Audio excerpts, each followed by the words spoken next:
எங்கள் சொந்தம் பார்த்தாலே சொர்க்கம் சொத்தி போகுமே எங்கள் வீட்டு பூத்தாலே பூவின் சாயம் போகுமே.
இங்கதான் இருக்கீங்களோ? வீட்டுல வந்து உங்களை பாக்கணுமா நினைச்சிருந்தே தே. நல்ல வேலை இங்கே இருக்கிய. அது வந்து தே இந்த வீட்டுக்கு நீங்க பெரியவிய உங்களை நேரில் வந்து பார்க்க தானே முறை. அதான் வந்து பார்க்கலாம்னு நினைச்சிருந்தே தே. இல்ல தே பார்க்கறது மட்டும் இல்ல, ஒரு விஷயம் உங்ககிட்ட பேச வேண்டியிருக்கு.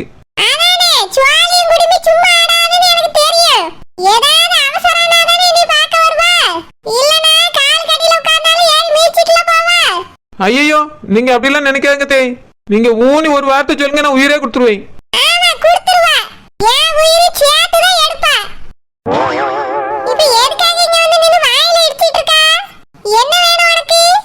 ஏத்தே அது வந்து என் மகளுக்கு யூனிஃபார்ம் எடுக்க வேண்டியிருக்கு. என்னத்தை இப்படி லூசு தனமா கேள்வி கேக்குறியா?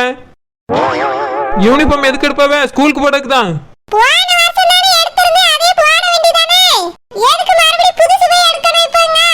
ஏத்தே அது போன வருஷத்துக்கே கட்டாய போச்சு. என் பிள்ளை இப்ப நல்லா வளர்ந்துட்டால. அது உங்க கூடவே இருந்தோடனே அப்படி தெரியுது தே. என் முவா என்ன மாதிரியே கிடுகிடுன்னு வளர்ந்துருவா. அதனால இப்ப வளர்ந்துட்டாத்தே அந்த யூனிஃபார்ம்லாம் செல்லாது. புதுசா யூனிஃபார்மும் ஷூவும் வாங்கணும், ரூபா தாங்க தே.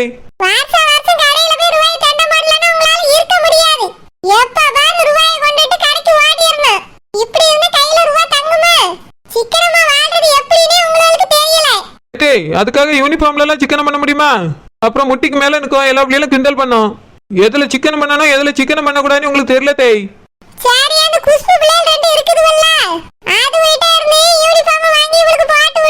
ஐயோ அந்த பிள்ளைகளுக்கு குண்டா இருக்கும், என் பிள்ளை ஒல்லிட்டே. அதெல்லாம் செட் ஆகாது.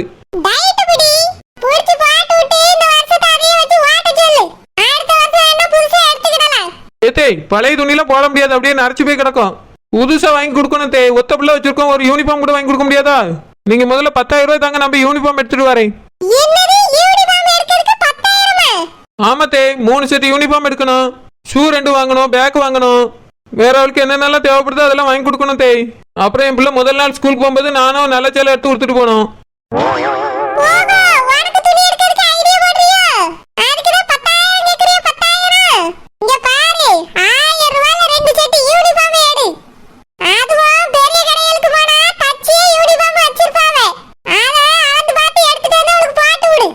ஐயோ அதெல்லாம் தையல் விட்டுறோம், நல்லாவே இருக்காது தே.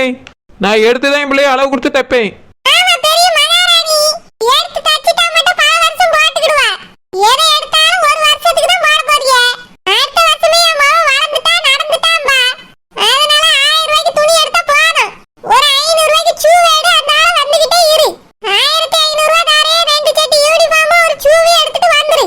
இதே பேக் வாங்க வேண்டியிருக்கு, எடுத்து தைக்க துணிக்கு 5000 ரூபாய்க்கு மேலாகும். பேக் வாங்கணும், ஷூ வாங்கணும், நோட்டு வாங்க வேண்டியிருக்கோம், பென்சில் டப்பா வாங்க வேண்டியிருக்கோம். ஏகப்பட்ட செலவு இருக்குதே. 10,000 ரூபாய் தந்தாதான் போவேன்.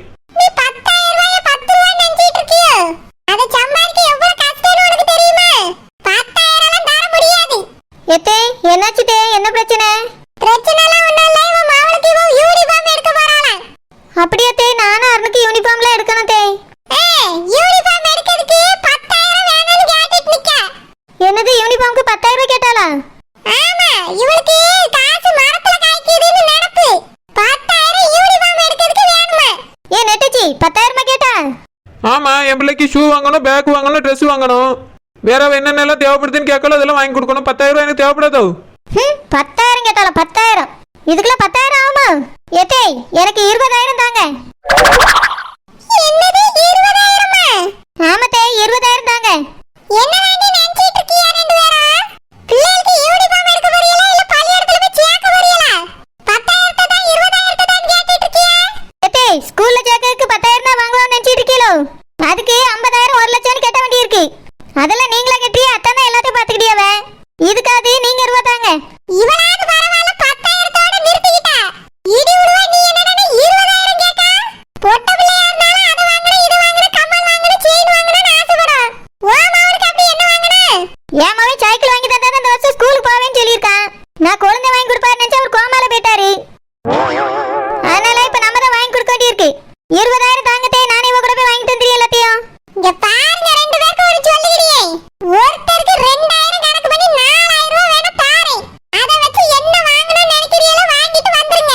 அதுக்கு மேல என்கிட்ட இருந்து ஒத்த பைசா கூட வராது. என்னது வெறும் 4,000மா? ஏத்தே 10,000 இல்லாம நான் கடைக்கு போக மாட்டேன் தே. இங்க பாருங்க தே 20,000 தராம நான் இந்த இடத்த விட்டு நகர மாட்டேன். அப்ப இதுலயே ரெண்டு பேரும் ஒத்த கால்ல நில்லுங்க. தானா வானத்துல இருந்து பணம் கொட்டும். ஏத்தே எல்லாம் ஒன்னாலதான். டோபாமண்டா எல்லாம் ஒன்னாலதான். நான் அழகா 10,000 ரூபாய் அத்தட்டு வந்து வாங்கி இருந்திருப்பேன். நீ வந்து 20,000 கேட்டதுனால தான் எழுப்பி ஓடிட்டாவ. உன்னையார் 10,000 மட்டும் கேட்க சொன்னது என் பையனுக்கு தானே வாங்கணும். மொத்தமா ஒரு 50,000 சொல்லி கேட்க வேண்டியதானே? ஆமா 10,000 கேட்டக்கே எழுப்பி ஓடிட்டாவ. 50,000 கேட்டிருந்தா அவ்வளவுதான் ஊரை விட்டே ஓடி இருப்பாவ. நீ அத்தட்ட வாங்க முடியாது. நீ உன் புருஷன்ட்டு வாங்க, நானே என் புருஷன்ட்டு வாங்கிடி. இன்னைக்கு யூனிஃபார்மும் ஷூவும் போய் வாங்கி ஆகணும். பேக் வாங்கணும், என் பிள்ளைக்கு சைக்கிள் வாங்கணும். சரி அப்படின்னா பெரிய தட்டு போய் கேட்போம் வா. சரோஜினி, மாமா நீ என்ன பண்ணி வச்சிருக்க? அந்த வீட்ல என்ன நடந்துட்டு இருக்கு? என்னாச்சு மாமா என்ன கேக்குறிய? என்னாச்சா? உனக்கு ஒண்ணும் தெரியாதோ? நீ மாசமா இருக்கான்னு எல்லாரும் பேசிட்டு இருக்காவ. உங்க அம்மா வேற வந்திருக்காவ. இங்க என்ன நடக்கு சரோஜினி? நீ என்ன சொன்ன எல்லாத்தையும்? மாமா நான் யார்ட்டையும் எதுவுமே சொல்லவே இல்ல. அவிலே தான் அப்படி பேசிட்டு இருக்காவ. அவிலே சும்மா எப்படி பேசுவாவ? நீ சொல்லாம அவிய எப்படி பேசுவாவ? மாமா அது வந்து எனக்கு ஒரு மாதிரி தலை சுத்துதுன்னு சொல்லிட்டு வந்து படுத்தேனா, அதுக்கு பிறகுதான் அப்படி பேசியாவும் மாமா. எனக்கு ஒண்ணும் புரியல. நீங்க தானே எந்த வேலையும் செய்ய வேண்டாம் ஓடி ஓடி போய் படுத்துக்கன்னு சொன்னீங்க. நான் வேலை செஞ்சுட்டு இருக்கும்போதே வந்து வந்து படுத்தேனா, அதுக்கு பிறகுதான் இப்படி பேசியாவும் மாமா. எனக்கு இதுக்கு சம்மந்தமே இல்லை, நான் எதுவுமே சொல்லவும் இல்லை. அவியலே தான் அப்படி பேசிட்டு இருக்கா மாமா. எங்க அம்மா வேற வந்திருக்கா. ஷோ என்னதான் சொல்லி சமாளிக்கிறது? எல்லாரும் நீ மாசமா இருக்கான்னு நினைச்சிட்டு எனக்கு வாழ்த்து சொல்லிட்டு இருக்காவ. நீ சொல்ல வேண்டியதானே அப்படிலாம் எதுவும் இல்லை. நீ நான் சொன்னேன் மாமா, யாருமே நம்பவே இல்லை. உன் முகத்தை பார்த்தாலே தெரியுது நீ மாசமா தான் இருக்கான்னு சொல்லிட்டாவே. நீ இல்லன்னு சொல்ல வேண்டியதானே? பாத்துக்கிட்டே இருந்தா போல. இப்போ அவிய எல்லாரும் நம்ம ரெண்டு பேரும் நல்லா சந்தோஷமா வாழ்ந்துட்டு இருக்கோம்னு நினைச்சிட்டு இருக்காவ. நீயே எடுத்து கொடுத்துட்டால. இப்போ என்ன இந்த வீட்டை விட்டு நீ எப்படி போவா? எதுக்கு சரோஜன் நீ இப்படி இருக்கா? இப்ப பாரு எல்லா பிளானும் சொதப்பி போச்சு. இனி என்ன செய்ய? நீ எப்படி இங்க இருந்து போக முடியும்? மாமா இது எல்லாத்துக்கும் நீங்க தான் காரணம். நானா? நான் என்ன செஞ்சேன்? நீங்க தான் மாமா இப்படி நடின்னு சொன்னீங்க, அதனால தான் அப்படி சந்தேகப்படியாவ அவிய. நீ கால் வலிக்கு கை வலிக்கு நீ போய் படுக்க வேண்டியதானே? எதுக்கு நீ தலை சுத்துது ஒரு மாதிரி வருதுன்னு போய் படுத்தா? அதனால தானே எல்லாருக்கும் சந்தேகம் வந்திருக்கு. இப்ப இந்த வீட்டுக்கு குழந்தை வரப்போகுதுன்னு எல்லாரும் சந்தோஷமா இருக்காவ. இனி என்ன சொல்லி சமாளிக்க? இல்லன்னு எப்படி சொல்றது? இல்லன்னு சொன்னாலும் யாரும் ஏத்துக்கிட மாட்டாவ மாமா. ஆஸ்பத்திரிக்கு தான் வான்னு கூப்பிடுவாவ. அப்படின்னா சரி வா, என் கூட வா ஆஸ்பத்திரிக்கு. நம்ம ரெண்டு பேரும் ஆஸ்பத்திரி போயிட்டு வந்து எதுவும் இல்லைன்னு சொல்லிடலாம். மாமா உங்க கூடயா? ஆமா, என் கூட தான் வரணும். வா போவோம். நீ பண்ணி வச்சிருக்க வேலைக்கு வேற என்ன செய்ய? மாமா நான் எதுவும் செய்யல, உங்களால தான் இந்த மாதிரி ஆயிட்டு. நான் பாட்டுக்கு என் வேலை பார்த்துட்டு இருந்திருந்தா யாருமே இந்த மாதிரி நினைச்சிருக்க மாட்டாவ. எந்த சந்தேகமும் வந்திருக்காது. நீங்க தான் வயாம போய் போய் படுத்துக்க, எந்த வேலையும் செய்யாதுன்னு சொன்னி, அதனால தான் நான் ஓடி ஓடி போய் படுத்தேன். அவிய அதனால தான் தப்பா புரிஞ்சிட்டாவ. அதுக்கு நான் என்ன செய்ய முடியும்? எல்லாத்துக்கும் நீங்க தான் காரணமாமா. என்னது நான் காரணமா? நான் உன்னையே எல்லார்கிட்ட இருந்து விலகி இரு, இந்த குடும்பத்து கூட ஒட்டாதுன்னு தான் சொன்னேன். நீ என்னடானா போய் வேலை பார்க்கதும் ஓடி போய் படுக்கதுமா இந்த மாதிரி பண்ணிட்டு இருந்திருக்கா. அதனாலதான் இப்ப எல்லாரும் சந்தேகப்பட்டு இருக்காவ. நீ பாட்டுக்கு எந்த வேலையும் என்னால செய்ய முடியாதுன்னு திமுறா உட்கார்ந்துருந்தா எந்த சந்தேகமும் வந்திருக்காது. நீ தான் காரணம் சரோஜினி. மாமா யார் காரணமான? நான் ஆஸ்பத்திரிக்கு மட்டும் வர மாட்டேன். என்னது ஆஸ்பத்திரிக்கு வரமாட்டியா? வேற எப்படி எதுவுமே இல்லைன்னு நிரூபிக்காது. நீ எப்போ இந்த வீட்டை விட்டு வெளியே போறது? உனக்கு அப்படின்னு அந்த வீட்டை விட்டு போனங்க என்னமே இல்லையோ? உனக்கு இங்க இருக்க ஆசை வந்துட்டோ? ஏன் இப்படி பண்ணியா சரோஜினி? உனக்கு இங்கே இருந்துடலாம் நீ ஆசை வந்திருக்கோ? இல்ல மாமா. வேற எதுக்கு வர மாட்டேங்க? இப்பவே கிளம்பி அவங்க கூட வா போவோம். நான் வரல மாமா. வான்னு சொன்னேன். வரலன்னா வீட்டெல்லாம் எப்படி நிரூபிக்காது? சொன்ன ஒரு வார்த்தை கேட்க மாட்டியோ? உனக்கு இந்த வீட்ல இருந்து போனங்க என்னமே இருந்த மாதிரி தெரியல எனக்கு. என்னதான் பிரச்சனை உனக்கு? ஏன் நீ இப்படி இருக்கா? ஹாஸ்பிட்டலுக்கு வான்னா உன்னால வர முடியாதோ? குழந்தை என்னாச்சு குழந்தை? எதுக்காக சரோஜினி சத்தம் போட்டுட்டு இருக்கீங்க? மாசமா இருக்க பிள்ளைட்டு இப்படியே வேகமா பேசியது? இல்ல நீ நான் உங்ககிட்ட இதெல்லாம் எதிர்பார்க்கவே இல்ல குழந்தை. உங்க அண்ணனுவ தான் கொஞ்சம் கோவக்காரவிய. அவிய கூட நாங்களாம் மாசமா இருக்கும்போது அன்பா தான் நடந்துக்கிடுவாங்க. ஆனா நீங்க எப்பவுமே எல்லார்கிட்டயும் அன்பா தான் பேசுவீங்க, அமைதியா தான் இருப்பீங்க. ஆனா சரோஜினி இப்படி இருக்க நேரத்துல நீங்க இப்படி நடந்துக்கிட்டே என்னால நம்ப முடியல குழந்தை. அண்ணி அது ஒண்ணும் இல்ல, ஹாஸ்பிட்டலுக்கு வான்னு தான் கூப்பிட்டேன். அதுக்கு அப்படி கோமாவா கூடணும், அன்பா அமைதியா கூட வேண்டியதானே? அவ மாசமா இருக்கா குழந்தை. நானே கோவத்தெல்லாம் மறந்துட்டு அவளை நல்லபடியா பாத்துக்கிடணும்னு நினைச்சிட்டு இருக்கேன். நீங்க என்னடானே இப்படி அவட்ட கோவப்பட்டுட்டு இருக்கீங்க? இந்த மாதிரி நேரத்துல எல்லாம் கோவத்தை காட்டக்கூடாது. அன்பாவும் அக்கறையாவும் பாத்துக்கிடணும், அவளுக்கு பிடிச்சதெல்லாம் செய்யணும். இல்ல நீ ஹாஸ்பிட்டல் போய் செக் பண்ணிட்டு வந்துடலான்னு கூப்பிட்டேன். அவ வர மாட்டேங்க, அதனாலதான் கோவப்பட்டேன். நீ செக் பண்ண என்ன இருக்கு? அதான் எல்லாம் தெரிஞ்சு போச்சே. இனி நாங்களே அவளை நல்லா பாத்துக்கிடுவோம் குழந்தை. செக்கப்லாம் இப்ப வேண்டாம், தேவைப்பட்டா மட்டும் ஹாஸ்பிட்டல் போவோம். சரோஜினி என்னம்மா இளநீ குடி. நம்ம தோட்டத்து இளநீ நல்ல டேஸ்டா இருக்கும். பிடிமா, உடம்புக்கு நல்ல குளிர்ச்சி, குடி. இல்லக்கா வேண்டாம், நீங்களே குடிச்சிருங்க. இங்க பாரு சரோஜினி, எது தந்தாலும் இப்படி வேண்டாம் வேண்டாம்னு சொல்லக்கூடாது. எல்லாத்தையும் வாங்கி நல்லா சாப்பிடணும். உன் வயித்துல இருக்க பிள்ளை அப்பதானே நல்லபடியா வளரும். இப்போ உன் ஒருத்திக்காக மட்டும் நீ சாப்பிடல, உனக்குள்ள இன்னொரு உயிர் இருக்கு, அதுக்கும் சேர்த்து தான் சாப்பிடணும். வெயில் ஜாஸ்தியா இருக்கு சரோஜினி, இந்த இளநீ குடி. அண்ணி அதனாலதான் செக் பண்ணிட்டு வந்துடலாங்கிறேன். செக் பண்ணாதானே என்ன கொடுக்கலாம் என்ன சாப்பிடலான்னு எதுவும் தெரியும். குழந்தை நாங்களும் குழந்தை உண்டாகி பெற்றிருக்கோம். எங்களுக்கு என்ன கொடுக்கணும், எப்ப கொடுக்கணும், எந்த நேரத்துல கொடுக்கணும் எல்லாம் தெரியும் குழந்தை. நாங்க பாத்துக்கிடியோம்.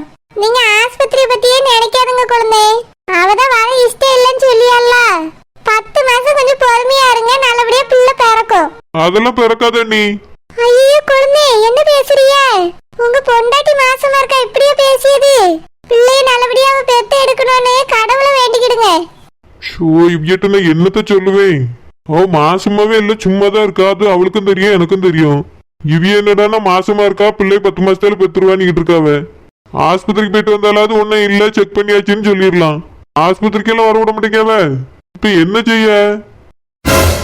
குழந்தை நீங்க சரோஜினி நினைச்சலாம் கவலைப்படாதங்க, அவளை நாங்க பாத்துக்கிடியோம். நீங்க போய் தோட்டத்துல வேலை பாருங்க குழந்தை. அவளுக்கு என்னென்ன கொடுக்கணுமோ கரெக்டா நேரத்துக்கு நாங்க கொடுத்துக்கிடுவோம், நாங்க பாத்துக்கிடுவோம். நீங்க அவளை நினைச்சு எந்த கவலையும் பட வேண்டாம். 10 மாசத்துல அழகான பிள்ளைய பெத்தெடுப்பா. போங்க குழந்தை, நீங்க போய் வேலையை பாருங்க. சரோஜினி நீ எதுவும் நினைக்காதம்மா.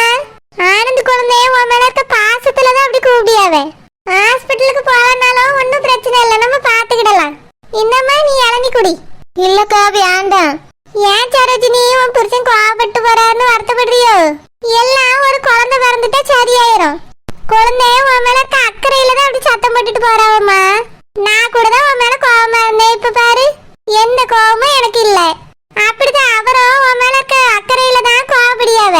போக போக அதுவும் சரியாயிரும். இந்த சரோஜினி நீ குடி, அப்பதான் நீயும் உன் பிள்ளையும் நல்லா இருக்க முடியும். ஏது கொடுத்தாலும் வேண்டாம் வேண்டாம்னு சொல்லக்கூடாது. சரிக்கா. வாய் வச்சு குடிச்சிருவே இல்ல செம்புல ஊத்தி தரட்டுமாமா? செம்பு வேண்டாக்கா, நான் இப்படியே குடிச்சிருவேன். சரிம்மா குடி. ஏதாவது வேணும்னா ஒரு வார்த்தை சொல்லு, நான் உடனே செஞ்சு எடுத்துட்டு வரேன். சரிக்கா. என்னது இது, இந்த வீட்டுல என்னென்னவோ நடக்குது. ஆனந்த் மாமா வேற என் மேல கோவப்பட்டுட்டு போறவ. நான் என்ன செய்வேன், என்ன சொல்லி சமாளிப்பேன்? இந்த பிரச்சனையில இருந்து நான் எப்படி வெளியே வருவேன்? நான் மாசமாவே இல்ல, எல்லாரும் மாசமா இருக்கேன்னு நம்பிட்டு இருக்காவ. எப்படி நான் மாசமா இல்லைங்கிறத சொல்ல போறேன்? என்னது பிள்ளை காண, எங்கதான் போனாலுவ? நானே கூட வரேன் வந்து பறிச்சு தரேன்னு சொன்னேன், ஒரு வார்த்தை கேட்டாலுவல. சமைச்சிட்டு 5 நிமிஷத்துல கூட வரேன்னு சொன்னேன், சமைச்சே முடிச்சாச்சு, ஆட்களை காணணும். போற வழியிலே இருந்திருக்கோம், 4 செடியை பறிச்சுட்டு வரைக்கும் இவ்வளோ நேரமா? என்ன பண்ணிட்டு இருப்பாள்வ? போனையாவது கையில கொண்டு போனாலுவல, ஒரு போனை போட்டாவது கூப்பிட்டுருக்கலாம். உடனே வந்துருவோன்ட்டு போனாலும் என்ன காணும்? நான் இப்ப எங்க போய் தேட? அம்மா நம்ம சொல்லு, ஒரு வார்த்தை கேக்குதுவலா? பேசாம அப்பாக்கா போன் போட்டு சொல்லிடுவோம். அம்மா துர்கா வந்துட்டியா?